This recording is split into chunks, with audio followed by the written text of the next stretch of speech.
جمعية الدعوة والإرشاد وتوعية الجاليات بمحافظة بدر।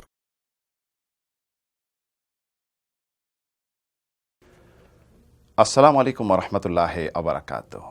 সুপ্রিয় বন্ধুগণ, রমজান মাস আমরা যারা পেয়েছি, আল্লাহ রাব্বুল আলামিন আমাদেরকে এই মাসটি পাওয়ার সুযোগ দিয়েছেন। আমাদের সকলের উচিত আল্লাহ রাব্বুল আলামিনের এই নিয়ামতে শুকরিয়া করা। এটা অত্যন্ত নিয়ামত, অনুকম্পা, দয়া। এই মাসটি পাওয়া একটি সৌভাগ্য আমাদের জন্য। এই মাসে অতিরিক্ত কেউ যদি কোনো ইবাদত করতে না পারেন, মাত্র 3টি কাজ যদি করেন, আপনার পূর্বের সকল গুনাহ মোচন হয়ে যাবে। সুবহানাল্লাহ। যে বিষয়ে রাসূল সাল্লাল্লাহু আলাইহি সাল্লাম আমাদেরকে সুসংবাদ দিয়েছেন। হাদিস বর্ণনা করেছেন আবু হুরায়রা রাদিয়াল্লাহু থেকে ইমাম বুখারী, মুসলিম। রাসূল সাল্লাল্লাহু ইরশাদ করেছেন, মান সামা রমাদানা ঈমানান ওয়া ইহতিসাবান। প্রথম কাজ হলো, যে ব্যক্তি রমজান মাসে পরিপূর্ণ রোজা যে ওয়াজিব ফরজ এর প্রতি ঈমান এনে এবং সওয়াবের আশা করে এটি যদি কেউ ছেড়ে দেয় শাস্তির হকদার হবে, এই বিশ্বাস করে যদি সিয়াম সাধনা করে, আল্লাহ রাব্বুল আলামিন তার পূর্বের গুনাহ মোচন করে দিবেন।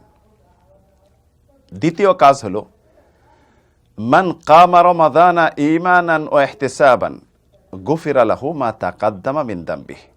যে ব্যক্তি রমজান মাসে কিয়ামুল লাইল করবে, তার পূর্বের গুনাহ আল্লাহ রাব্বুল আলামিন কিয়ামুল লাইল দ্বারা মোচন করে দিবেন। কিয়ামুল লাইল আমরা কিভাবে করব, এটা সময় কখন? কিয়ামুল লাইল হলো এশার নামাজের পর থেকে নিয়ে ফজর উদিত হওয়া পর্যন্ত এই সময়টুকু কোরআন তেলাওয়াত, নামাজ, দোয়া, জিকির, আজকারের মাধ্যমে জাগ্রত হওয়া আল্লাহর সান্নিধ্য অর্জনের উদ্দেশ্যে। তাহলে আমাদের গুনাহ মোচন হয়ে যাবে। তৃতীয় যেটি, রমজানের শেষ দশকে আমরা পৌঁছেছি, অত্যন্ত গুরুত্বপূর্ণ। ইতিপূর্বে যদি আমরা এই আমলগুলি করতে না পারি, আজ থেকে শুরু করবেন। সেটি হলো লাইলাতুল কদর, জাগ্রত হওয়া। মান কামা লাইলাতুল কদরে ঈমানান ওয়া ইহতিসাবান গুফিরা লাহু মা তাকাদ্দামা মিন দামবিহি। যে ব্যক্তি লাইলাতুল কদর জাগ্রত হলো, কিয়ামুল লাইল করলো, আল্লাহ রাব্বুল আলামিন তার পূর্বের গুনাহ মোচন করে দিবেন। কিয়ামুল লাইল অত্যন্ত ফজিলতপূর্ণ, গুরুত্বপূর্ণ একটি ইবাদত। এটি আল্লাহ রাব্বুল আলামিনের যারা ওলি বন্ধুত্ব অর্জন করে তাদের বিশেষ একটি ইবাদত। এর দ্বারা আল্লাহ রাব্বুল আলামিন সন্তুষ্ট হন। আল্লাহ রাব্বুল আলামিন গুনাহ মোচন করেন, নেকির পাল্লা ভারী করেন, জান্নাতে সম্মান বৃদ্ধি করেন।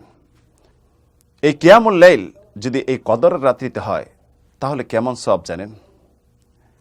এই রাত্রি যদি আপনি পেয়ে যান, কদরের একটি রাত 83 বছর ইবাদত থেকে উত্তম। আমি আপনি কয় বছর বয়স পাবো?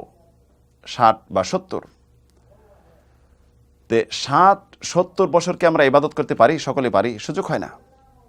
এক রাত্রির ইবাদত 83 বছর ইবাদত থেকে উত্তম। শুধু এটি নয়, পৃথিবীর শ্রেষ্ঠ রাত হলো কদরের রাত।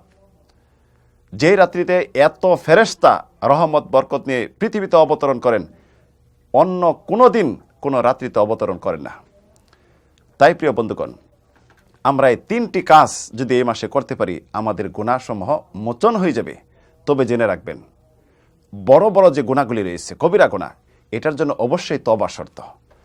তবে জেনে রাখবেন, একটি পাপ যেটি আল্লাহ রাব্বুল আলামিন ক্ষমা করবেন না, তওবা কবুল হবে না। সমস্ত গুনাহ আল্লাহ ক্ষমা করে দিবেন, তবে এই গুনাহ ক্ষমা করবেন না। সেটি হলো, তা হলো বান্দার সাথে, সৃষ্টিজীবের সাথে সম্পৃক্ত কিছু হক রয়েছে, এটি যদি আদায় না করেন, সৃষ্টিজীবের কাছে ক্ষমা প্রার্থী না হন, আল্লাহ রাব্বুল আলামিন ক্ষমা করবেন না। তাই আসুন, আজ থেকে আমরা এই ইবাদতগুলি শুরু করি এবং যদি ভুলক্রমে কোনো বান্দার হক মেরে খেয়ে থাকি, কষ্ট দিয়ে থাকি, তাদের কাছে ক্ষমা প্রার্থী হই, ক্ষমা চাই। পরবর্তীতে আল্লাহ রাব্বুল আলামিনের কাছে ক্ষমা চাই। দেখা যাবে আল্লাহ রাব্বুল আলামিন আমাদের সকল গুনাহ ক্ষমা করে দিবেন, মোচন করে দিবেন। তারপরে জান্নাতে যাওয়ার আমাদের আর কোনো বাধা থাকবে না।